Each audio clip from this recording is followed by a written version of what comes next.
The moment my white wife threw me out like trash, calling me just a mechanic in front of her racist parents, she had no idea she'd just made the biggest mistake of her life. See, while Vivian thought she was married to some broke black man who should be grateful for her charity, the truth was about to destroy everything she thought she knew. What she didn't realize was that I wasn't just her husband, I was her business partner, owner of 49% of her family's empire, worth more money than they'd spent humiliating me. The next morning, when I walked into that bank as her equal, not her victim, the look on their faces was just the beginning. By the time I was done, she'd learned that some men don't beg, they collect. If you're watching this, subscribe and tell me where you're from, because this story of quiet revenge is about to get very, very satisfying. The wrench slipped in my hands, and I cursed under my breath. Oil dripped from the underside of the Mercedes onto the shop floor. I'd been working on this engine for 3 hours, but my mind kept wandering to tonight.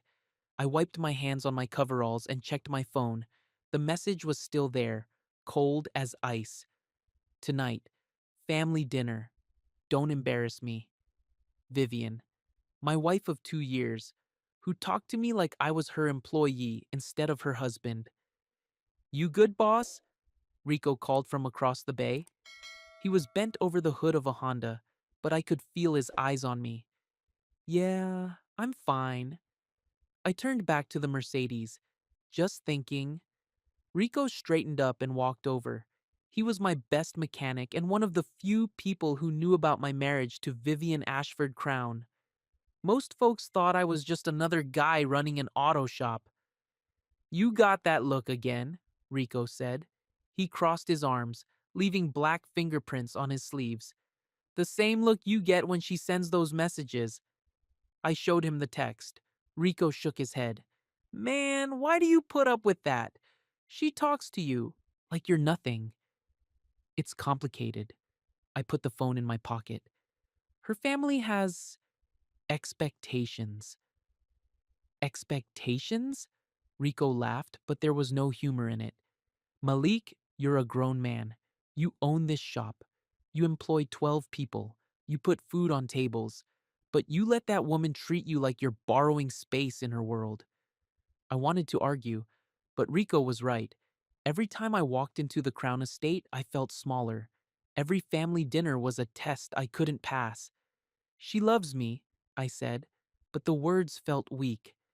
Does she? Because love doesn't humiliate you. Love doesn't make you shrink. I finished up with the Mercedes and washed my hands at the sink in the corner. The water ran black down the drain. I'd been working with my hands since I was 15. Started as an apprentice, saved every dollar, bought this shop when I was 25, built it into something real. But in Vivian's world, I was just a mechanic. I changed out of my coveralls in the small office behind the main bay. I kept a clean suit there for occasions like this. Nothing fancy, but it fit well. I learned early that looking the part helped, even when people already decided you didn't belong. You sure about tonight? Rico asked as I came out. I have to go. She's my wife. That woman is your wife on paper. But wives defend their husbands. Wives respect their husbands. When's the last time she did either? I couldn't answer that. Rico saw it on my face. Just remember who you are, Malik. Don't let them make you forget. I drove to the estate in my truck. It was clean but old, nothing like the cars parked in the Crown driveway. A Bentley, two Mercedes, and Vivian's white Tesla. I parked next to the gardening shed, out of sight. The mansion rose in front of me like something from a movie. 3 stories of stone and glass with columns that reached toward the sky. The first time Vivian brought me here, I thought she was joking. No one actually lived in houses like this, but the Crowns did. Old money, her father always reminded me. Real legacy. I walked to the front door and rang the bell. After a moment, Patricia opened it. She was the house manager, a thin white woman in her 50s who always looked at me like I was tracking mud. Good evening, Mr. Carter, She stepped aside to let me in. Mrs. Crown is in the sitting room. I found Vivian standing by the fireplace, wearing a black dress that cost more than most people made in a month. Her blonde hair was pulled back in a perfect twist. She looked beautiful, but cold. "You're late," she said without turning around. "Traffic." I kissed her cheek. She smelled like expensive perfume. "You look nice." "Thank you." She faced me and frowned. "Is that your best suit?" "It's clean." She sighed and walked over to fix my tie. Her fingers were gentle, but her eyes were critical. "My parents will be here any minute. Please try to fit in." "I'll be myself." "That's what I'm worried about." She smoothed my collar. "They're traditional, Malik. They don't understand our relationship. Our marriage. Yes, our marriage. But to them, you're still—" She trailed off. "I'm still what? You know what I mean?" I did know. To the Crowns, I was still the black mechanic who somehow tricked their daughter into marrying him, the outsider who didn't belong in their perfect white world. The doorbell rang, and Vivian's face brightened. "They're here." Graham and Celeste Crown entered like royalty visiting peasants. Graham was tall and silver-haired, wearing a suit that probably cost $5,000. Celeste was smaller but just as intimidating, dripping in jewelry and judgment. "Vivian, darling?" Celeste hugged her daughter and looked me up and down. "Malik, still working with your hands, I see." "Yes, ma'am. Business is good." Graham shook my hand with the grip of a man trying to prove something. "Good to see you again, son. How's the garage?" "Auto. Shop. And it's doing well, thank you." We moved to the dining room where Patricia had set the table with china so delicate it looked like it might break if you looked at it wrong. I sat across from Vivian with her parents at the head and foot of the table like kings and queens. "So, Malik," Graham said as we started the first course, "remind me what exactly you do for a living." I'd told him at least 5 times. "I own an automotive repair and custom shop. We service high-end vehicles and do specialty work." "Ah, yes, that's right. Working with your hands. Very authentic." Graham smiled, but it didn't reach his eyes. "There's something to be said for street grit." Vivian laughed too late and too soft, like she was embarrassed. "Malik is very successful," she said, but her voice was small.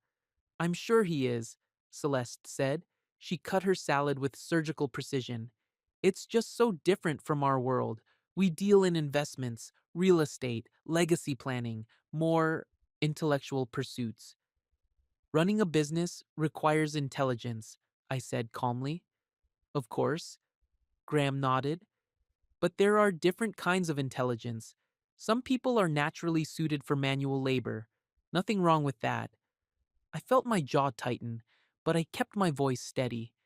"I also do contract work for several luxury car dealerships, custom modifications, rare part sourcing. It's not just changing oil." "How fascinating," Celeste said in a tone that suggested she found it anything but fascinating. Vivian's phone lit up on the table. She glanced at it and quickly turned it face down, but not before I saw the name. Nina. Nina Vale was Vivian's best friend and business advisor. She was also someone who had never liked me, though she hid it behind fake smiles and backhanded compliments. "Everything all right?" I asked. "Just work stuff." Vivian waved her hand dismissively. The phone lit up again, and again. Each time, Vivian turned it over faster. "Popular night," Graham observed. "Must be important." "It can wait," Vivian said, but her eyes kept drifting to the phone. We ate in tense silence for a few minutes. The food was excellent, but I could barely taste it. Every comment felt like a test. Every look felt like judgment. "You know," Graham said as Patricia served the main course, "I was talking to Charles Harrison at the club yesterday. His daughter just married a lovely young man from the Pemberton family. Third generation Princeton, just like his father." How nice for them, I said. Indeed, there's something to be said for compatibility, similar backgrounds, shared values, common heritage. I set my fork down carefully. Are you suggesting Vivian and I don't share values? Oh, I'm sure you have some things in common, Celeste said. But marriage is about more than attraction. It's about building something that lasts. Legacy. We have built something, I said. We have a life together. Do you? Graham leaned forward. Because from where I sit, it looks like one person brought everything to the table, and the other person brought enthusiasm. The room went silent. Vivian stared at her plate.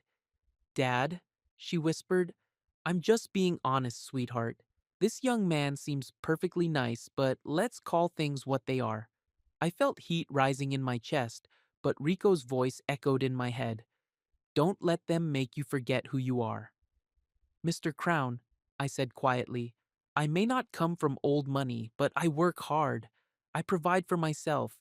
I love your daughter. Love? Graham chuckled. How romantic. But love doesn't pay for this house. Love doesn't maintain the lifestyle Vivian is accustomed to. Love doesn't secure the future. Graham, Celeste said softly, perhaps we should. No, let me finish. Graham stood up and walked to the window. Some people marry up, son, and that's fine, but it doesn't mean they belong. The fork in my hand felt heavy. Vivian's phone buzzed again, and she grabbed it this time. I should take this, she said, standing quickly. It's urgent. She walked into the hallway, leaving me alone with her parents. I could hear her voice, low and urgent, but couldn't make out the words. She works very hard, Celeste said, breaking the silence. Managing the family investments, her own business ventures. She needs a partner who understands that pressure. I understand pressure, I said. Do you? Because what we see is a distraction, someone who takes her energy away from what really matters. What really matters? Our family, our legacy, our future. Graham returned to his seat. Vivian has responsibilities you couldn't possibly understand. Vivian came back into the room, her cheeks flushed. Sorry about that. Where were we? Graham raised his glass of wine. I was just about to make a toast. We all lifted our glasses, even though mine felt like it weighed 100 pounds. To real legacy, Graham said, looking straight at me. To understanding one's place in the world, and to remembering that some people marry up, but it doesn't mean they belong. He drank. Celeste drank. Vivian hesitated for a split second, then drank. I set my glass down without taking a sip. After dinner, we moved to the sitting room for coffee. I excused myself to use the bathroom, but really, I needed air. I stood in the hallway trying to calm down. That's when I heard them. You can't bring that into our line, Celeste was saying to Vivian in the next room. Her voice was low but clear. Mother, please. I'm serious, Vivian. This experiment has gone on long enough. You're 29 years old. You need to think about your future. Malik is my future. Malik is a phase, a very expensive phase. I pressed my back against the wall, my heart pounding. He's my husband. He's an anchor around your neck. You could have anyone, Vivian. Real money, real power, real status. Instead, you're playing house with a mechanic. He's not just a mechanic, isn't he? What else is he, really? What does he bring to this family besides calloused hands and good intentions? Silence. I thought so, Celeste said. End this, Vivian, before it gets embarrassing. I heard footsteps and quickly moved away from the door. When Vivian found me in the hallway, her face was flushed with anger. We're leaving, she said. Everything okay? No, everything is not okay. She grabbed her purse from the hall table. Why couldn't you just be invisible for one night? The words hit me like a slap. What? You heard me. You always have to make it about you. Always have to prove something. I didn't do anything. Exactly. You just sat there looking uncomfortable, making everyone else uncomfortable. Do you know how hard it is for me when you're like this? I stared at her. How hard it is for you. Yes. You don't understand the pressure I'm under. My parents, the board, everyone watching to see if I'll make the right choices. And I'm the wrong choice? You're making this harder than it has to be. We were standing by the front door now. Through the glass, I could see Graham and Celeste in the sitting room watching us. Vivian, your father just told me I don't belong in your family. Your mother thinks I'm an anchor around your neck.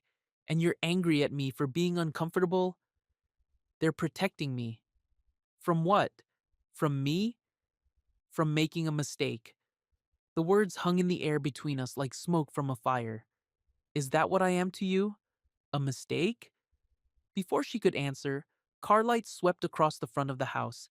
A black sedan pulled into the driveway. Who's that? I asked. Vivian looked through the window and her face went pale. That's Nina. Nina Vale stepped out of the car like she owned the place. She was tall and elegant with dark hair and sharp features.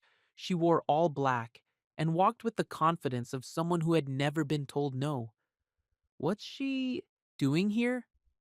She's checking on me. At 10 o'clock at night? Nina knocked on the door and Vivian opened it immediately. Viv, honey, are you all right? Nina hugged Vivian like I wasn't standing right there. I got your message. What message? I asked. Nina looked at me for the first time. Oh, Malik, I didn't see you there. I'm right here. Yes, you are. She turned back to Vivian. Can we talk privately? Actually, Vivian said, her voice getting colder by the second, Malik was just leaving. I felt like I'd been punched in the stomach. What? You heard me. Get out. Vivian, what's going on? I can't do this anymore. Tonight was a disaster. You embarrassed me in front of my parents. I didn't. You sat there like a victim. You made them uncomfortable. You made me uncomfortable. Her voice was rising now. I asked you for one thing. One night. Just be invisible. And you couldn't even do that. I don't understand. Of course you don't, because you don't understand anything about my world. Nina put her hand on Vivian's shoulder. Viv, maybe we should. No. Vivian stepped away from Nina and pointed at the door. Get out, Malik. Tonight. I stood there waiting for her to smile, to tell me she was joking, to take it back, but her face was stone. Get out. 20 minutes later, I was standing outside the mansion gates with a duffel bag in my hand. Vivian had thrown it at me like I was a stranger, half my clothes stuffed inside without care. The security guard, Marcus, had walked me out. He'd been working for the Crowns for 5 years, and he'd always been respectful to me before. But tonight, when he called me Sir, there was mockery in his voice. Have a good night, sir. Drive safe. Patricia had watched from the doorway as I collected my phone charger and wallet from the kitchen counter. She didn't say a word, but her eyes said everything. I told you, this day would come. Now I stood in the cold night air, looking back at the house where I'd lived for 2 years. The lights were still on in the sitting room. I could see shadows moving behind the curtains. Graham and Celeste probably celebrating. Nina probably comforting Vivian. And Vivian, my wife, the woman who had just thrown me out like garbage. I pulled out my phone to call Rico but stopped. What would I tell him? That he was right? That I'd been shrinking in my own marriage until there was nothing left of me? The gate lock clicked behind me with a sound like finality. I walked to my truck and threw the duffel bag in the back. As I started the engine, I looked one more time at the mansion. Vivian was standing at the upstairs window watching me leave. For a second, I thought she might come down, might run outside and tell me she was sorry, that she was scared, that her parents had gotten in her head. Instead, she pulled the curtain closed. I drove away from the only home I'd known for 2 years, toward a future I couldn't see. The radio played soft jazz, but all I could hear was Vivian's voice. You don't understand anything about my world. Maybe I didn't. But I was about to understand something else entirely. I was about to understand what happened when someone underestimated the quiet man with oil under his fingernails. I spent the night in my truck outside a 24-hour diner. The parking lot was empty except for a few other lost souls and night shift workers grabbing coffee. I dozed in fits and starts, my neck cramping against the window. When the sun came up, I drove to my shop. Rico's car was already there. He always came in early on Fridays to prep for the weekend rush. Malik, he looked up from the engine he was working on.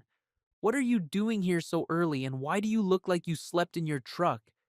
Because I did. Rico set down his wrench and walked over. What happened? I told him everything. The dinner, the insults, Vivian throwing me out.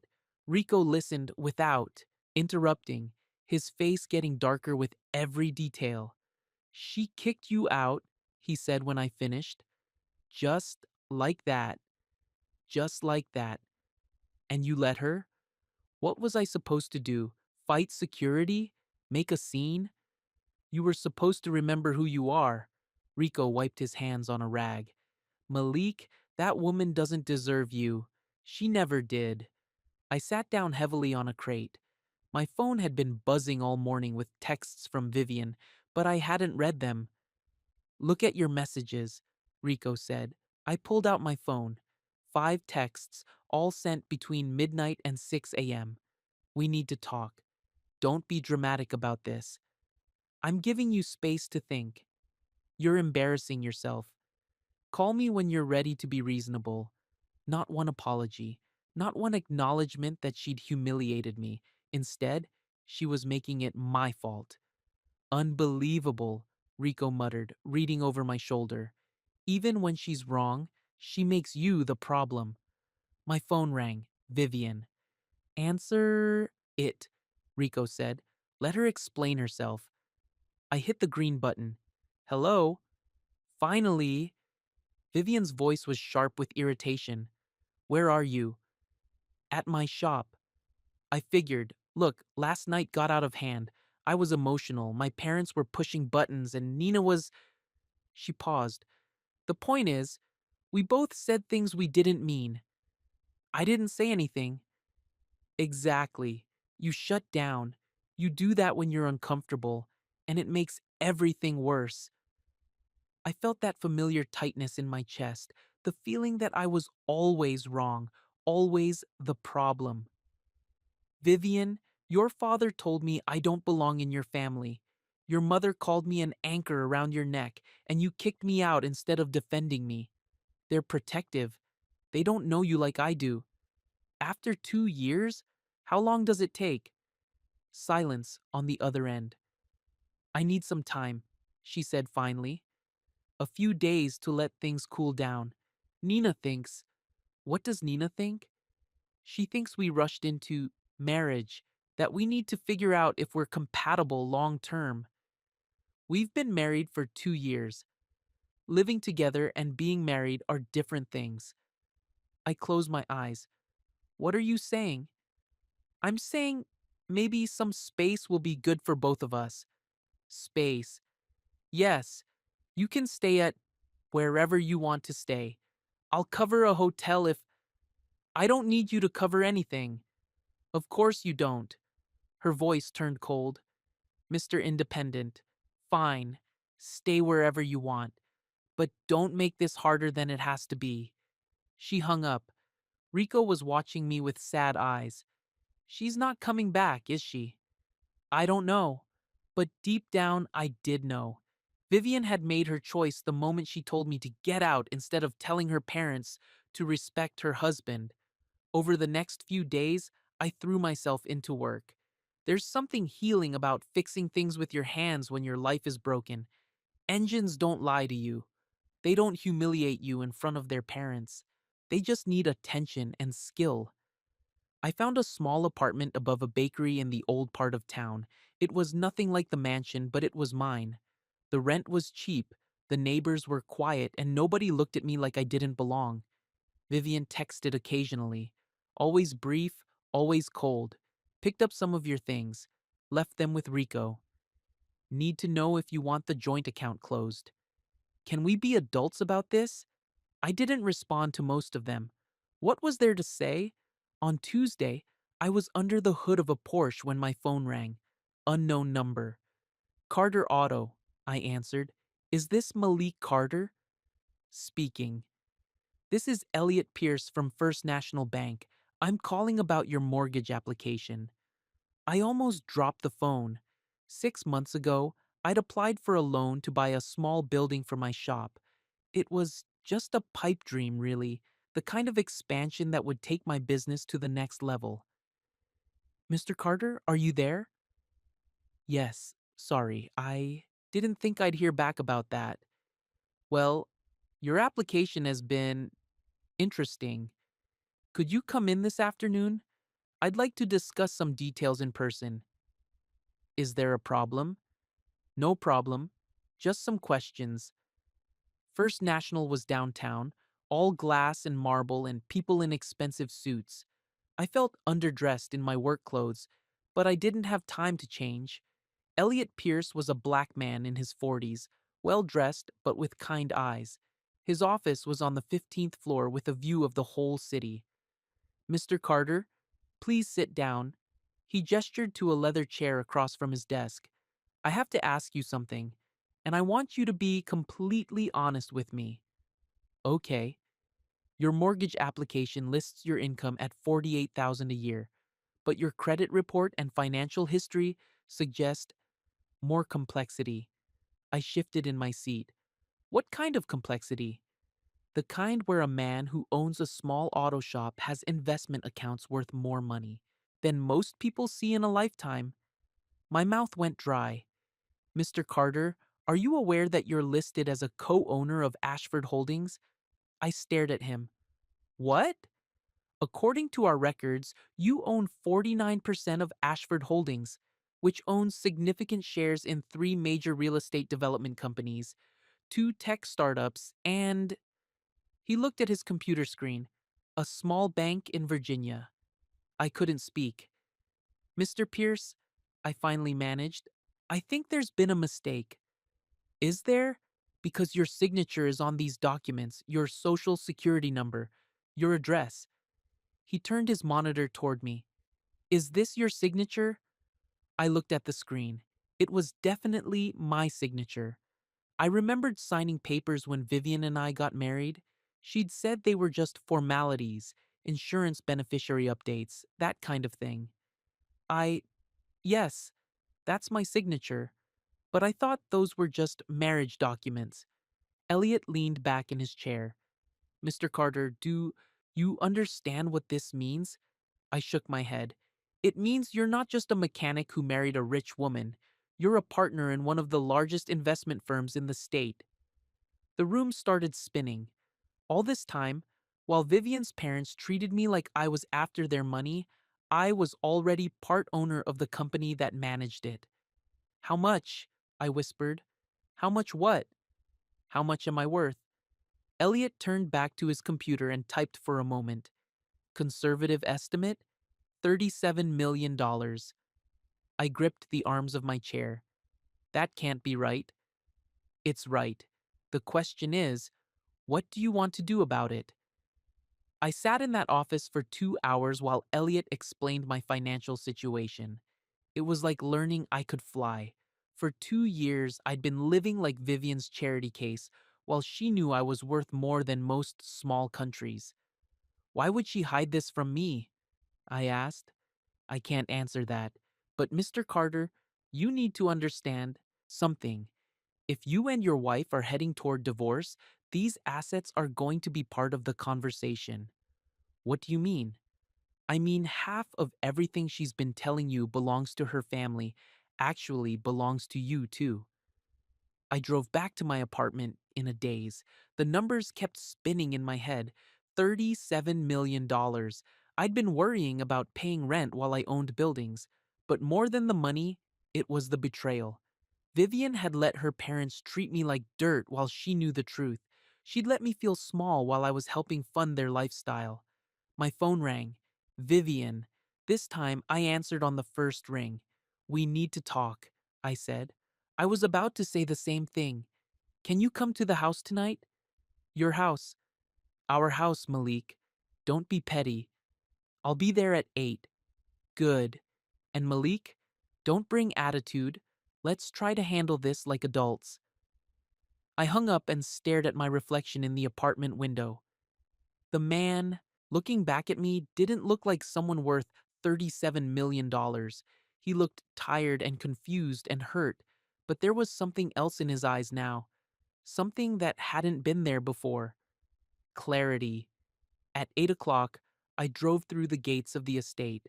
Marcus nodded at me from his booth, but his usual smugness was gone. Maybe word was getting around about my conversation with the bank. Vivian met me at the front door wearing a white dress that made her look like an angel. She smiled, but it didn't reach her eyes. You look tired, she said. I am tired. She led me into the sitting room where we'd had our first fight as a married couple. It felt like a lifetime ago. Would you like something to drink? Just water. She poured herself a glass of wine and sat across from me. For a moment, neither of us spoke. I've been thinking, she said finally, about us, about what happened. And? And I think we both made mistakes. I reacted emotionally. You shut down. Maybe if we both try harder? Vivian, why didn't you tell me about Ashford Holdings? She froze with the wine glass halfway to her lips. What?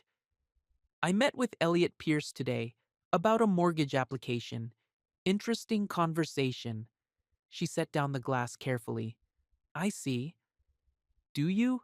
Because I'm just learning that for 2 years, I've been part owner of your family's business while you let them treat me like a gold digger. It's complicated. Uncomplicated. She stood up and walked to the window. Those documents, they were insurance, protection. Protection from what? From my parents. They wanted a prenup that would have left you with nothing if we divorced. I couldn't let that happen. So, you made me a partner instead. I made you secure. I made sure you'd be taken care of. While lying to me about it, she turned around and for the first time in years, I saw tears in her eyes. I was protecting you. From what? The truth? From them. If they knew you had access to that money, they'd have found a way to take it away from you. This way, it's locked up, safe. I studied her face, looking for the woman I'd fallen in love with. You let them humiliate me. I was trying to keep the peace. Whose peace? Because it wasn't mine. She walked back to her chair and sat down heavily. Malik, I love you, but my family, they're not going anywhere, and they have power you don't understand.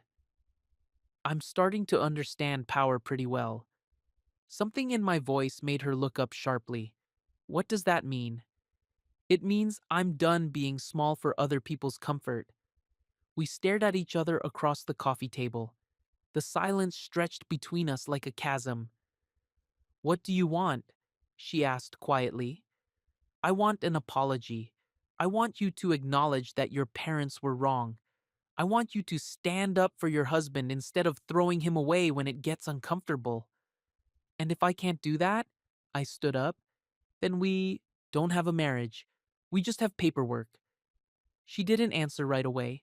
When she finally spoke, her voice was barely a whisper. I need time. How much time? I don't know. I walked toward the door, then stopped. Vivian, that money you locked away to protect me, I can access it anytime I want. The question is whether I'll have a reason to. Her face went white. I'll be at my apartment when you decide what kind of wife you want to be. I left her sitting there with her wine and her tears and her choices. Outside, the night air felt cleaner than it had in months. For the first time since this all started, I wasn't the one walking away defeated. I was the one holding the cards. The next morning, I woke up to 17 missed calls and 12 text messages, all from Vivian. I didn't read them. Instead, I made coffee in my small kitchen and watched the sun come up over the city. Rico was waiting for me when I got to the shop, holding a newspaper. You see this? He held up the society page. There was a photo from some charity event. Vivian in a silver dress, smiling next to a tall white man in an expensive tuxedo. The caption read, Vivian Ashford Crown and family friend Jonathan Pemberton at the Children's Hospital Gala. I stared at the photo. It was dated yesterday. While I was learning about my hidden millions, Vivian was at a party with another man. Jonathan Pemberton, Rico said. I looked him up. Old money family. Went to Princeton with Vivian's cousin. She didn't mention a gala. Did she mention him? I thought about it. No. Rico folded the newspaper. Malik, I'm going to say something and I want you to really hear me. This woman is playing games with your head. I know. Do you? Because you keep going back for more punishment. Before I could answer, my phone rang. Not Vivian this time. Tanya, my sister. Malik Carter, why am I reading about your wife in the newspaper with some other man? Good morning to you. Too, Tanya. Don't play with me. What's going on? Tanya was 3 years older than me and had never liked Vivian. She thought Vivian was using me, which turned out to be more accurate than I wanted to admit. It's complicated. No, it's not. Either she's your wife or she's not. There's no complicated about it. Can I call you back? I'm at work. Malik. Her voice got soft, which was dangerous. Tanya only got soft when she was really worried. Come have dinner with me tonight. Let me cook for you. I'm fine. No, you're not, and that's okay. But don't be fine alone. After she hung up, I tried to focus on work, but every car that came through the bay reminded me of the Crown family garage. Every customer reminded me of the way Vivian's parents looked at me like I was the help. Around lunch, a black town car pulled up outside. The windows were tinted, and the driver stayed in the car. After a few minutes, Nina Vale stepped out. She was dressed in all black again, like she was going to a funeral. Maybe she was. Malik, she said as she walked into the bay. We need to talk. I'm working. This won't take long. Rico appeared at my shoulder. Everything okay, boss? Nina looked at Rico like he was a stain on her shoe. This is a private conversation. It's okay, Rico. I set down my wrench. What do you want, Nina? I want to help you understand the situation. What situation? Vivian is fragile right now. This separation is hard on her. She kicked me out. She was emotional. Her parents had been pressuring her all day about the business, about image, about what's best for the family. Nina stepped closer. She loves you, Malik. But love isn't always enough. What's that supposed to mean? It means sometimes people grow apart. Sometimes they realize they want different things. I studied her face. There was something satisfied about her expression, like she was enjoying this. Did she send you here? She doesn't know I came. I'm here as her friend, someone who cares about her happiness. And you think I don't make her happy? I think you make her feel guilty for being who she is. The words hit like a slap. Excuse me? Vivian comes from a world of expectations, standards, legacy. She can't just pretend that doesn't matter because she fell in love. So I should what? Disappear? I think you should consider what's best for both of you. Rico stepped forward. I think you should leave. Nina ignored him. There are lawyers involved now, Malik. Financial advisors. This could get messy if you don't handle it right. Is that a threat? It's advice from someone who understands how these things work. She turned to leave, then stopped. Oh, and Malik, that newspaper photo? Jonathan Pemberton is a good man, old family friend, the kind of man who understands Vivian's world. After she left, Rico and I stood in the quiet bay. That woman is poison, Rico said. I nodded, but my mind was racing. Lawyers, financial advisors, they were building a case against me while I was trying to save my marriage. My phone buzzed, a text from a number I didn't recognize. Mr. Carter, this is Elliot Pierce. Could you stop by the bank this afternoon? There's something else we need to discuss. I found Elliot in his office, looking troubled. Thank you for coming so quickly, he said. We have a problem. What kind of problem? Someone has been making inquiries about your accounts, specifically about your ownership stake in Ashford Holdings. My blood went cold. What kind of inquiries? The kind that suggests someone is looking for ways to challenge your legal standing as a partner. Can they do that? Depends. If they can prove fraud, misrepresentation, or that you weren't a willing participant in the partnership agreement. He shrugged. It gets complicated. But I signed everything. Yes, but did you understand what you were signing? Were you properly informed? Did you have legal representation? I thought back to my wedding day. Vivian's lawyer had handed me papers to sign. I'd trusted her, trusted that she wouldn't hurt me. What does this mean? It means they're going to argue you never should have been given those assets in the first place, that it was a mistake. I sat back in my chair. A mistake. Mr. Carter, I need to ask you something important. In your marriage, who handled the finances? Vivian. She said she was better with money. Did you have access to bank statements, investment reports, anything that would show your ownership stake? I shook my head. She said I didn't need to worry about that stuff, that it was handled. Elliot was quiet for a long moment. Mr. Carter, I think you need a lawyer. I can't afford. You can afford anything. You're worth $37 million. The question is whether they'll let you keep it. That evening, I drove to Tanya's house in a daze. She lived in a small, ranch style home with a garden in the back and pictures of our parents on every wall. She took one look at me and pulled me into a hug that smelled like vanilla and safety. You look terrible, she said. Thanks. I mean it. When's the last time you ate a real meal? I couldn't remember. She led me to her kitchen and made me sit at the table while she heated up a plate of pot roast and vegetables. Now talk, she said. I told her everything. The dinner with Vivian's parents, getting kicked out, the money I never knew I had, Nina's visit, the lawyers. Tanya listened without interrupting, her face getting darker with every detail. $37 million, she said when I finished.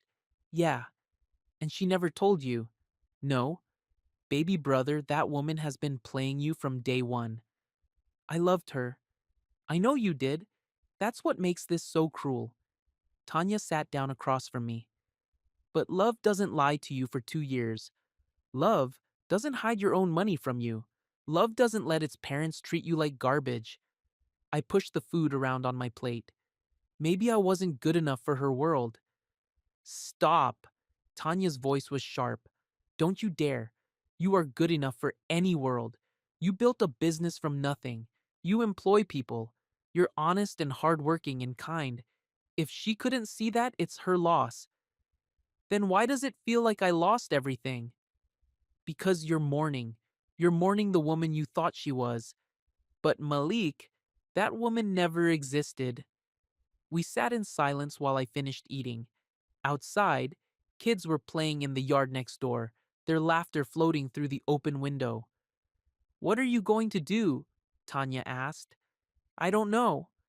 Well, you better figure it out, because if they're bringing lawyers, they're not playing games. My phone buzzed. A text from Vivian. Can you come to the house tomorrow evening? I want to talk. Just us. I showed Tanya the message. She read it and shook her head. Don't go? Why not? Because it's a trap. She wants something from you. And given what you just told me about lawyers and inquiries, I'm guessing she wants you to sign something. What if she wants to apologize? Then she can do it over the phone. but I knew I was going to go. Despite everything, despite the lies and the humiliation and the lawyers, part of me still hoped she'd choose our marriage over her parents' approval. Tanya saw it on my face. Malik, promise me something. What? Promise me you won't sign anything. No matter what sob story she tells you, no matter how much she cries, don't put your name on any papers. I promise. And promise me you'll remember who you are. You're not some broke mechanic begging for scraps. You're a man with options. I hugged her goodbye and drove back to my apartment. But instead of going upstairs, I sat in my truck and thought about what Rico had said. Don't let them make you forget who you are. For 2 years, I'd been shrinking, making myself smaller to fit into Vivian's world, accepting disrespect to keep the peace, letting her parents treat me like I was lucky to be tolerated. But I wasn't lucky. I was a partner, an equal, a man who deserved better. My phone rang. Vivian again. This time, I let it go to voicemail. Then, I called Elliot Pierce at home. Mr. Pierce, it's Malik Carter. I'm sorry to bother you so late, but I need to ask you something. What can I do for you? That ownership stake in Ashford Holdings. Is it real? Legally binding? Absolutely. Your name is on everything. You could walk into their offices tomorrow and demand a seat at the board table. What would happen if I did that? They'd have to give it to you. You're not just a partner, Mr. Carter. You're the second largest shareholder.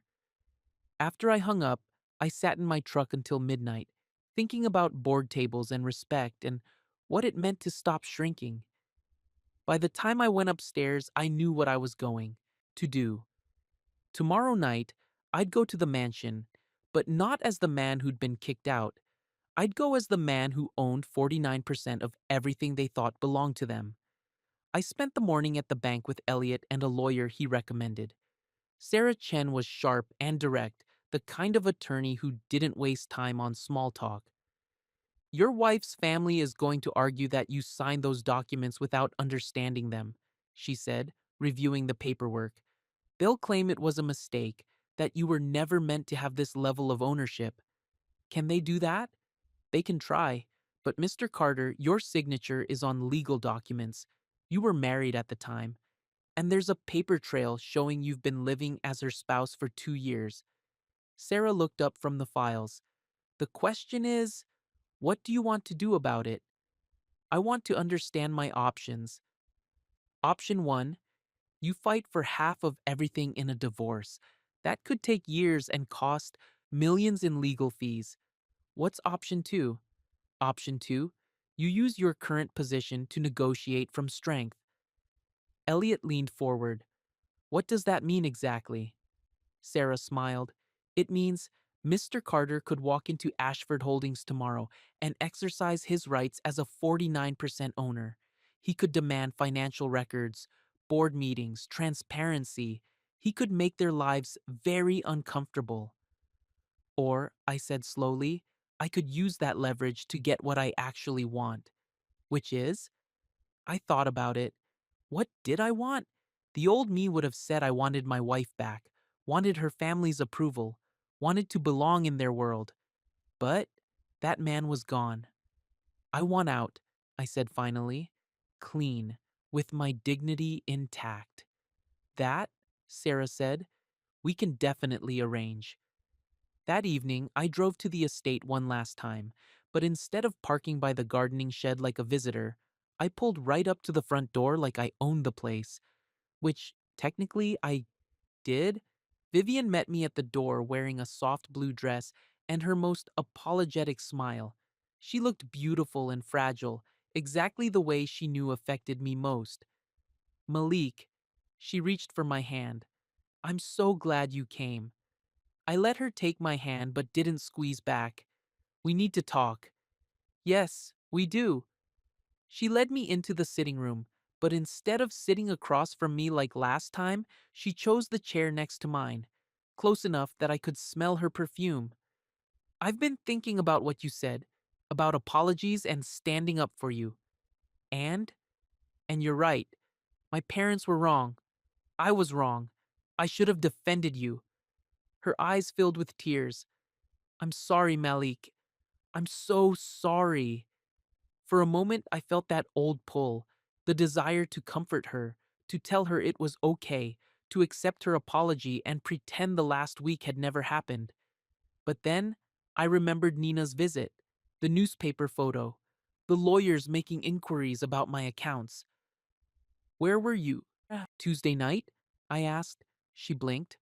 What? Tuesday night. There was a photo in the paper. You and Jonathan Pemberton at some gala. Oh, she waved her hand dismissively. That was just a charity thing, family obligation. You didn't mention it. It wasn't important. She leaned closer. Malik, can we please focus on us? I know I hurt you. I know I made mistakes, but we can fix this. Can we?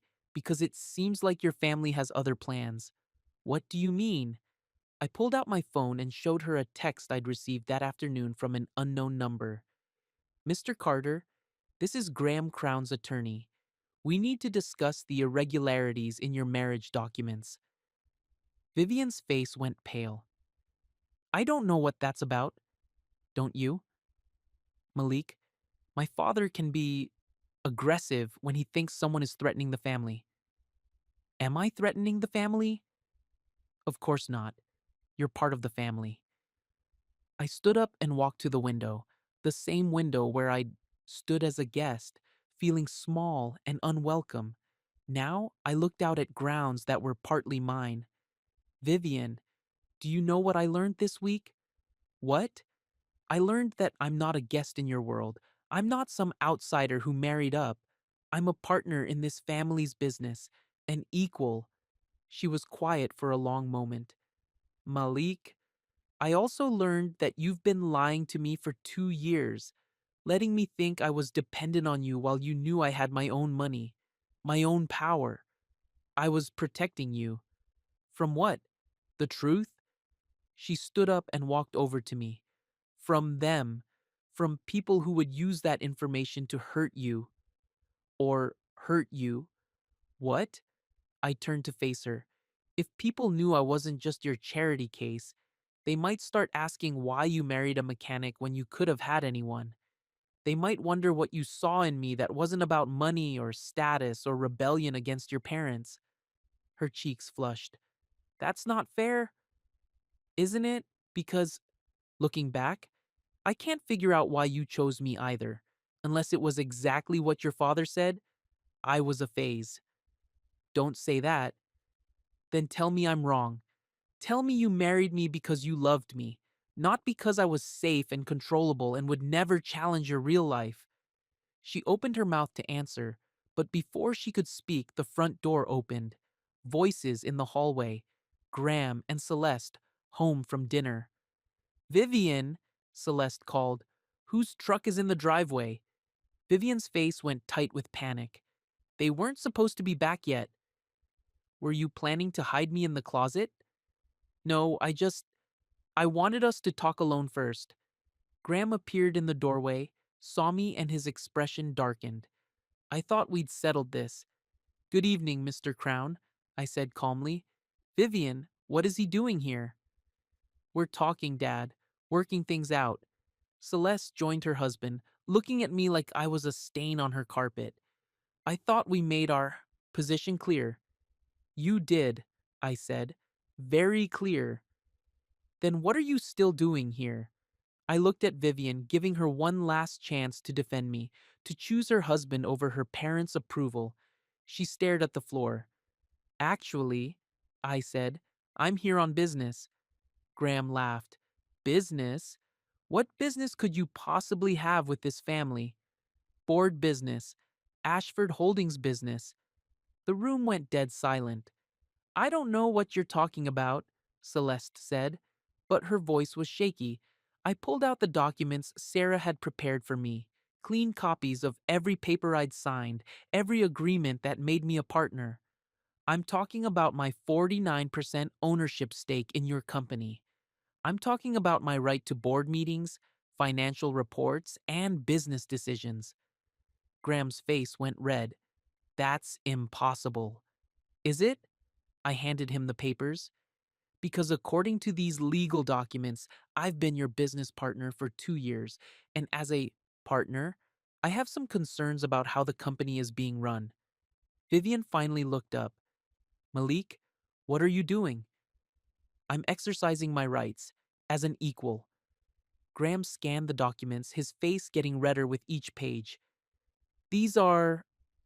This is legal, I finished. Binding.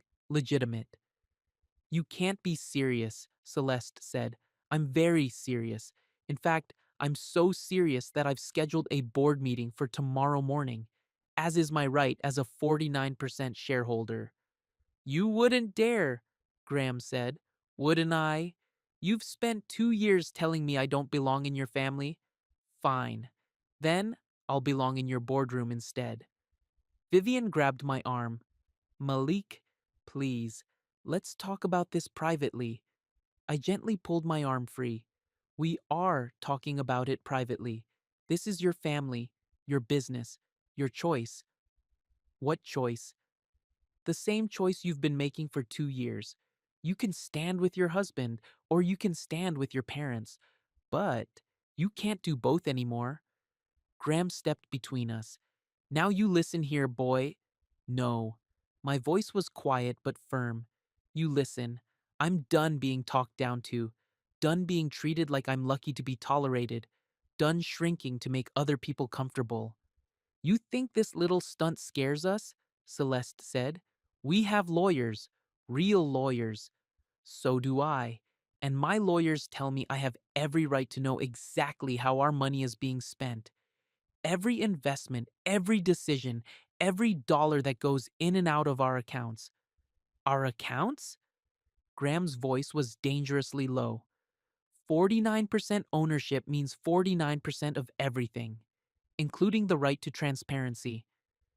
I looked at Vivian. She was staring at me like she'd never seen me before. But here's the thing, I continued. I don't want to be your business partner. I don't want to sit in boardrooms with people who think I'm beneath them. I don't want to fight for respect from people who will never give it. Then what do you want? Vivian whispered. I want out. Clean and simple. You buy out my share, we dissolve the marriage quietly, and I disappear from your lives forever. And if we refuse? Graham asked. Then I show up to work tomorrow morning as your partner, and I start asking questions about every decision made in the last 2 years, every expense account, every family trip paid for with company money, every. I paused, looking directly at Celeste. Every charitable donation made to avoid taxes. The silence stretched like a rubber band about to snap. Finally, Vivian spoke. How much? How much what? How much to buy you out? I pulled out a second document. Sarah had done her homework. Fair market value of 49% of Ashford Holdings, based on current assets and projected earnings. I handed her the paper. She looked at the number and went pale. $18 million, she whispered. Plus the house, I added. What? The house we lived in together. It's in both our names. I want it too. That's impossible, Graham said. This house has been in our family for. Then you should have thought about that before you put it in joint ownership as part of our marriage agreement. Vivian looked at the papers, then at her parents, then at me. You're really doing this. I'm really doing this. You're destroying our family. No, Vivian. I'm saving what's left of my dignity. She started crying then. Not the elegant tears she'd used to manipulate me before, but ugly, desperate sobs. Please don't do this. We can work it out. I'll be better. I'll stand up to them. You'll what? Choose me over them? I gestured to her parents, who were standing behind her like bodyguards. When? When will you choose me? After they humiliate me again?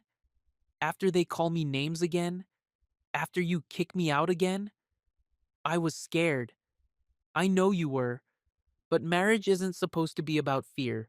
It's supposed to be about partnership, trust, having someone's back when the world gets ugly. I walked toward the door, then stopped. You have 48 hours to decide. Buy me out, or I become your new business partner. Either way, I'm done being small for your comfort. Graham stepped forward. You ungrateful, careful, I said softly. I'm not the same man who sat quietly at your dinner table last week. That man is gone. I left them standing in their perfect sitting room with their perfect furniture and their imperfect hearts. Outside, the night air felt different, cleaner, like I could breathe fully for the first time in years. My phone started ringing before I reached my truck. Vivian. I let it ring. Then it rang again and again. On the fifth call, I answered. Malik, please. Her voice was broken. Don't do this to us. I'm not doing anything to us, Vivian. There is no us. There hasn't been for a long time. That's not true. When was the last time you defended me? When was the last time you chose me over their approval? When was the last time you made me feel like I mattered? Silence. That's what I thought. I can change. No, you can't. Because change would mean choosing me over them, and you'll never do that. They're your real family. I was just. I paused, looking for the right words. I was just practice. That's cruel. Is it crueler than letting your parents call me a gold digger while you knew I had my own money? Crueler than kicking me out rather than standing up for your husband? Crueler than parading around with Jonathan Pemberton while telling me you needed space? How did you? It doesn't matter. What matters is you made your choice a long time ago. I'm just finally accepting it. I hung up. The next morning, I woke up in my small apartment feeling lighter than I had in months. My phone showed 37 missed calls from Vivian and 3 from unknown numbers that were probably Graham's lawyers. I ignored them all and went to work. Rico was waiting with coffee and a knowing smile. You did it, didn't you? Did what? Stopped shrinking. I told him about the previous night while we worked on a vintage Mustang. Rico listened and nodded and occasionally laughed. $18 million, he said when I finished. Plus the house. Plus the house. And if they refuse, then I become their business partner. And trust me, I'll be the most involved partner they've ever had. Around noon, Elliot Pierce called. Mr. Carter, I just received a very interesting phone call from Graham Crown's attorney. Oh? They want to meet. Today. To discuss terms. I smiled. Tell them I'm available at 2 o'clock, at the bank, in your conference room. Are you sure you don't want to meet somewhere more private? No. I want neutral ground. Professional setting. The kind of place where business gets done. At 2 o'clock, I sat in the bank's conference room, wearing my best suit and my calmest expression. Elliot sat beside me with his legal documents. Sarah Chen sat across from us with her sharp eyes and sharper questions. Graham and Celeste arrived with their lawyer, a thin man with gray hair and expensive shoes. Vivian came last, wearing black like she was attending a funeral. Maybe she was. Let's get this over with, Graham said as he sat down. Sarah slid a contract across the table. These are the terms. $18 million for Mr. Carter's ownership stake in Ashford Holdings, plus transfer of the joint property at 1247 Lakeside Drive. Graham's lawyer reviewed the documents. This is excessive. It's fair market value, Sarah replied. Your client can accept these terms, or Mr. Carter can exercise his rights as a 49% shareholder and become very involved in day-to-day operations. You can't be serious, Celeste said. I spoke for the first time since sitting down. Mrs. Crown, 2 weeks ago, your husband told me that some people marry up, but it doesn't mean they belong. Today, I'm agreeing with him. What? I don't belong in your family. I don't want to belong in your family. but I am a legal partner in your business, and I will exercise those rights until you buy me out. Vivian finally spoke. Malik, please, there has to be another way. There was. You could have chosen your husband over your parents' approval. You could have stood up for me. You could have been honest with me. I looked directly at her. But you didn't do any of those things.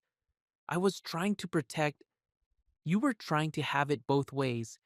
You wanted a husband who would make you feel independent and rebellious, but who would also disappear whenever your real life required it. I leaned back in my chair. I'm done disappearing. Graham's lawyer whispered something to his client. Graham's face got red, but he nodded. Fine, Graham said. But we have conditions. I'm listening. Complete confidentiality agreement. You never speak publicly about this family or our business. You never contact Vivian again. And you leave the city. I looked at Sarah. She shrugged. It's not unreasonable. Agreed, I said, with one addition. What? A public statement. Something simple. The Crown family wishes Malik Carter well in his future endeavors. The marriage ended amicably due to incompatible life goals. Absolutely not, Celeste said. We don't owe you. You owe me my reputation, I interrupted. You spent 2 years treating me like I was using your daughter. Now people will see that I was never the gold digger. I was the one with gold to dig. Graham stared at me for a long moment. Then he laughed. It wasn't a pleasant sound. You know what? Fine. We'll release a statement. He leaned forward. But understand this, boy. You may have won this battle, but you'll never be anything more than a mechanic who got lucky. You're right, I said. I am a mechanic. I fix things that are broken. But Mr. Crown, some things can't be fixed. Some things are broken by design. I stood up. You have until tomorrow morning to transfer the funds. After that, I start showing up for work. As I walked toward the door, Vivian grabbed my arm. Malik, wait. I stopped but didn't turn around. I did love you, she whispered. I do love you. I finally looked at her, really looked at her. She was still beautiful, still fragile, still everything that had attracted me to her in the first place. I know you did, I said, but love isn't enough when it comes with conditions. What conditions? The condition that I stay small, the condition that I accept disrespect, the condition that I pretend to be less than I am, so other people can feel superior. I gently pulled my arm free. I'm done with conditions. I left her crying in that conference room with her parents and her lawyers and her choices. 3 months later, I was living in a different city, running a different shop. This one was bigger, newer, with state-of-the-art equipment and a team of mechanics who treated me with respect. The money from the buyout had been transferred exactly as agreed. The house had been sold, and my half of the proceeds was sitting in accounts that only I controlled. I drove a car I'd always wanted. Nothing flashy, just quality and performance, and lived in a place where no one knew my story unless I chose to tell it. Some mornings, I still thought about Vivian, about the woman I'd thought she was, and the marriage I'd thought we had. But the pain was gone. In its place was something better. Peace. I was fixing a transmission on a Tuesday morning when Rico called. He'd stayed at the old shop, which was thriving without the drama of my complicated marriage. You see the news? He asked. What news? Your ex-wife got engaged. I felt a small twist in my chest, but it wasn't jealousy. It was something closer to pity. Jonathan Pemberton? How'd you know? Lucky guess. You okay? Looked around my new shop at my team of skilled mechanics, at the life I'd built with my own hands and my own choices. Yeah, I said. I'm okay.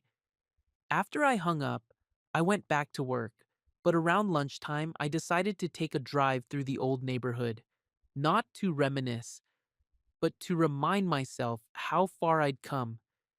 I was stopped at a red light outside the bank where everything had changed when I saw her. Vivian, stepping out of a rideshare car, no longer driving the luxury vehicles that had been part of her old life.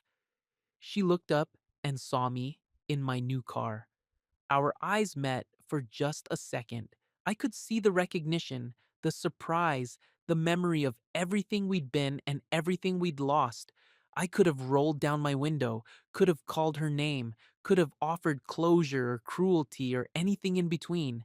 Instead, I just nodded once, like closing a book, like ending a chapter, like saying goodbye to a story that was never really mine to begin with. The light turned green, and I drove away. In my rearview mirror, I saw her standing on the sidewalk, watching me disappear into traffic. And I knew that somewhere in her heart, she was remembering the day she'd kicked out the man who'd only wanted her respect and learned what disrespect costs. Some mornings, she probably still thinks about that choice, about what might have been different if she'd chosen love over approval, partnership over control, truth over comfort. But that's her burden to carry now. I'm free.